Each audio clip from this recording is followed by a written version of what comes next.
Assalamualaikum warahmatullahi wabarakatuh. Apa kabar sobat sekalian? Semoga baik-baik saja. Jumpa lagi di channel Rahmat Romdani. Kali ini kita akan membahas berita hangat dan masih hangat diperbincangkan, yaitu tentang isu yang panas, yaitu isu reshuffle. Ini akhir tahun ya, tapi eh, isu reshuffle ini muncul apakah nanti menjadi kenyataan, mengingat ini mau selesai akhir tahun dan kita masih menghadapi banyak persoalan ya. Ini ada berita yang menarik dari Detikcom ya, dengan judul isu reshuffle, sejumlah menteri ini disebut berpotensi diganti Jokowi. Jakarta, desas-desus reshuffle kabinet kembali menyeruak. Direktur Eksekutif Institute for Democracy and Strategic Affairs, Indo-Strategic, Ahmad Khairul Umam, menduga ada beberapa nama yang rawan di reshuffle oleh Presiden Joko Widodo. Jokowi. Awalnya, Umam menilai reshuffle kabinet kurang efektif jika dilakukan pada akhir tahun ini. Sebabnya pemerintah masih fokus menangani pandemi COVID-19 di masa Natal dan Tahun Baru serta akan menghadapi dinamika politik. Ya. Daripada repot mengelola dinamika politik pasca reshuffle saat ini, pemerintah sebaiknya konsentrasi penuh saja dulu pada momentum bencana nasional yang merata dan momentum Nataru yang berpotensi memunculkan perubahan tren positif pandemi ke depan, kata Umam saat dihubungi. Selain itu, Umam menyebut di akhir tahun biasanya kementerian dan lembaga masih pada tahap penyelesaian program tahunan. Karena itu, dia menduga reshuffle kabinet akan terjadi pada Januari hingga April 2022. Lagi pula di penghujung tahun semua kementerian dan lembaga masih pada tahap penyelesaian program tahunan, evaluasi dan pelaporan. Agar lebih efektif, reshuffle sebaiknya dilakukan pasca masa kritis Nataru dan sebelum dimulainya kerja kementerian yang umumnya baru efektif pasca Januari sampai April untuk perumusan program pasca perencanaan tahunan yang telah disiapkan, ucapnya. Umam lantas menyampaikan prediksi sejumlah nama yang berpotensi terkena reshuffle oleh Jokowi. Dia menyebut nama Kepala Staf Kepresidenan KSP Muldoko hingga Menteri Agama Yakut Khairul Qumas. Yang potensial kena reshuffle antara lain KSP Muldoko dengan digantikan dengan Panglima TNI mantan Panglima TNI Hadi Cahyanto. Menteri Agama akibat kencangnya dinamika jelang Muktamar NU, ujarnya. Selain itu, dia menyebut Menko PMK Muhadjir Effendi, Mendikbud Nadiem Makarim, hingga Menteri Investasi Bahlil Lahadalia. Ketika nama itu menurutnya berpotensi diganti untuk mengakomodir Muhammadiyah dan PAN.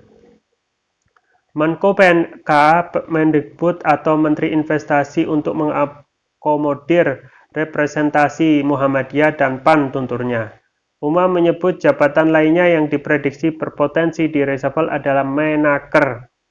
Hal ini imbas persoalan yang dihadapi di kementerian dan lembaganya.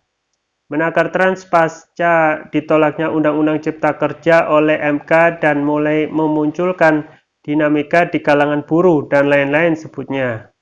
Tak hanya Umam, peneliti CSIS Indonesia Arya Fernandes juga menduga ada beberapa kriteria menteri yang bakal terkena reshuffle. Dia menyebut ada bobot politik hingga kinerja yang bisa mempengaruhi menteri terkena reshuffle. Bobot reshuffle sekarang itu antara bobot politik dan kinerja. Kalau dari sisi bobot politik, paling beresiko tentu menteri-menteri yang nggak punya kecocokan ke parpol. Memang ada profesional lain mempunyai klik-klik partai di lingkaran ring 1 presiden aman lah. Misalnya Pak Luhut, Erik, Basuki, Pratikto aman lah. Yang berisiko di luar ring 1 tapi nggak punya klik ke partai atau kedekatan ke partai jelasnya. Kedua menteri yang bobot kinerjanya rendah itu yang terjadi mungkin kena reshuffle, lanjut dia. Kabar reshuffle kabinet 8 Desember. PAN digadang-gadang bakal mendapat kursi di Kabinet Indonesia Maju. Waketum PAN Yandri Susanto mengaku mendengar kabar bahwa reshuffle kabinet bakal dilakukan Rabu Pon 8 Desember 2021. Saya dengar juga isunya begitu, Rabu Pon 8 Desember katanya sih, kata Yandri kepada wartawan di gedung DPR MPR Jakarta. Yandri menyebut PAN sudah menyiapkan kader jika memang diajak masuk Jokowi masuk ke kabinet. Dia menyebut sejumlah nama seperti Ketua Umum PAN Zulkifli Hasan, Sekretaris PAN Edi Suparno, hingga Ketua DPP PAN Sutrisno Bahir. Kita sudah siapkan kader, sudah sering saya sampaikan banyak kader PAN yang siap membantu pemerintahan Pak Jokowi dan PAN memang sudah. Saya sudah sering menyampaikan ke media, ya ada Ketua Umum kan, Bang Zul, ada Mas Tris, Ketua MPP, ada Sekjen PAN, Edi Suparno gitu, dan nama-nama lainnya imbuhnya. Ya itu sobat sekalian, di tengah banyaknya permasalahan negeri ini ternyata isu reshuffle menyeruak ya.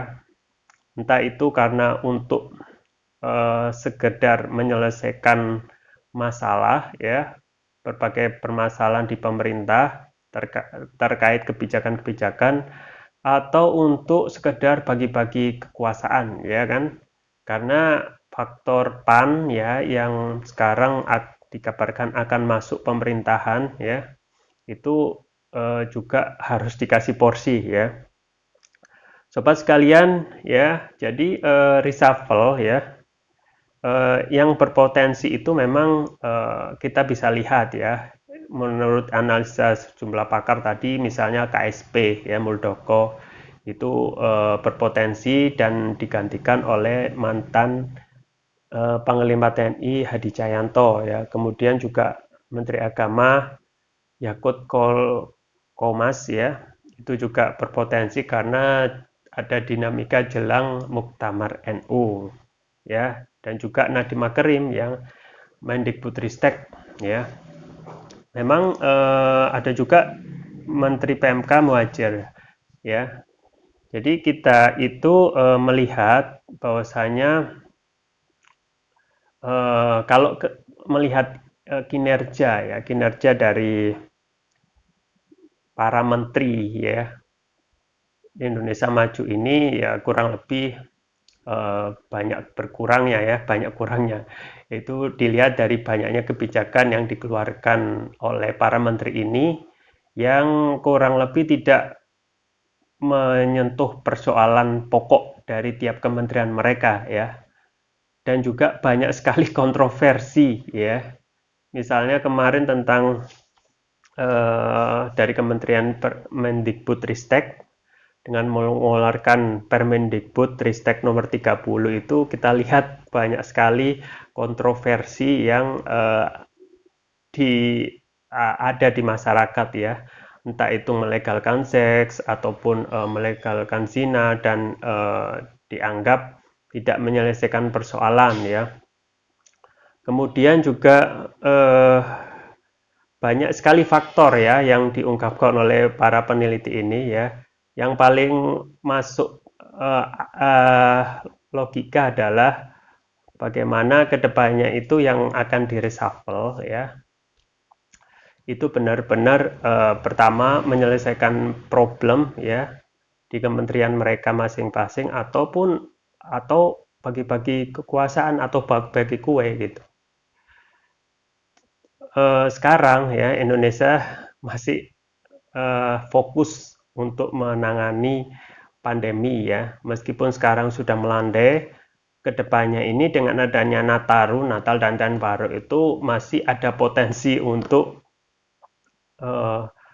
COVID ini naik lagi ya, seiring dengan adanya isu tentang varian baru Omicron ya. Apakah ini benar-benar ada, sudah masuk Indonesia, dan sebagian besar mungkin peneliti itu sudah meyakini sudah masuk, tetapi kedepannya ini setelah Nataru itu apakah COVID ini akan naik ya, itu masalah Pertama, yang kedua masalah bencana ya. Sekarang itu seiring dengan eh, apa namanya Pak, hujan ya, intensitas hujan yang banyak ya, banyak tempat itu banjir.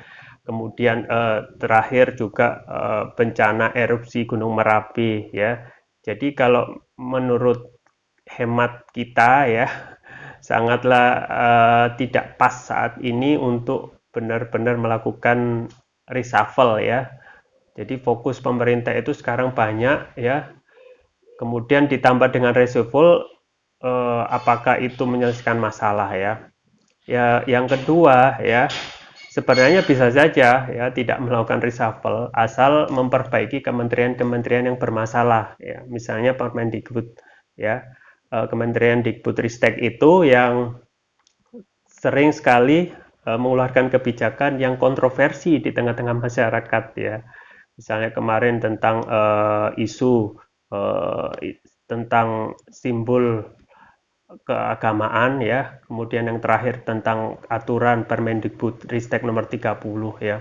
Bisa sebenarnya untuk memperbaiki tanpa reshuffle dengan memberikan koreksi ya, presiden memberikan koreksi kepada menterinya agar mengeluarkan kebijakan yang sesuai ya, ataupun yang tidak menimbulkan kontroversi gitu ya, karena ini wewenang presiden yang mempunyai kekuasaan untuk mengatur para menterinya.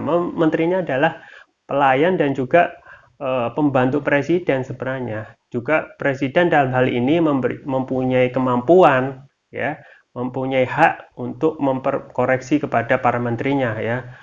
Juga menteri yang lain, menteri agama yang juga tidak terlihat kinerjanya ya, tetapi lebih cenderung terlihat kontroversi ya tentang posisi Menteri Agama yang merupakan hadiah NU dan lain sebagainya. Dan kemudian ya sebenarnya bisa Presiden dalam ini yang mempunyai komitmen untuk memperbaiki kinerjanya dan untuk memperbaiki sisa pemerintahan 3 tahun ini dengan mengkoreksi ya para menteri-menterinya dan juga menghimbau ya untuk mengeluarkan kebijakan yang benar-benar ya menyejahterakan rakyat dan tidak bikin gaduh. ini ini butuh keseriusan pemerintah. Nah, kalaupun adanya reshuffle ya, memang benar-benar harus fokus ya. Kita juga bertanya, ini reshuffle untuk menyelesaikan permasalahan di kementerian ataupun ingin memfasilitasi partai ya. Yang kita tahu bahwasanya jatah kementerian itu kan cuma 3 ya, karena adanya pembagian dari partai politik ya. Yang kedua itu karena berjasa dalam pemenangan pemilu ya Pak Jokowi, dan yang terakhir adalah yang dekat dengan Pak Jokowi itu sendiri ya. Ini faktor 3 ini yang menentukan ya. Tetapi yang rakyat butuhkan sekarang adalah kementerian yang benar-benar memberikan manfaat bagi rakyat gitu. Ketika ada kementerian Mendikbudristek yang baru bergabung, ya keluarkanlah kebijakan-kebijakan yang baik dan juga bermanfaat bagi dunia pendidikan ya. Kemudian juga Kementerian Agama ya. Yang jadi kritik adalah jangan sering mengeluarkan statement yang membuat gaduh, tetapi lebih memberikan kesejukan ya bagi kehidupan umat beragama ya. Nah, ini memang tugas presiden yang sangat berat untuk membuat sisa-sisa pemerintahan ini ya, kurang lebih setahun setengah ya. Kalau kita mengacu pada kalau umpama pemilu ini diadakan awal Februari 2024 ya, berarti 2003 Juni itu sudah ada pencalonan presiden, berarti praktis cuma setahun setengah ya setahun setengah yang sisa ya pemerintahan ini. Apakah presiden ini ingin meninggalkan legacy dengan menunjuk kementerian menteri-menteri yang untuk menyelesaikan permasalahan atau hanya bagi-bagi kekuasaan ya. Kita harapkan memang apa yang lebih baik ke depannya untuk negeri ini. Oke, itu yang bisa saya sampaikan. Semoga bermanfaat. Saya Rahmat Ramudini. Jangan lupa like, share, dan subscribe. Sampai jumpa lagi. Wassalamualaikum warahmatullahi wabarakatuh.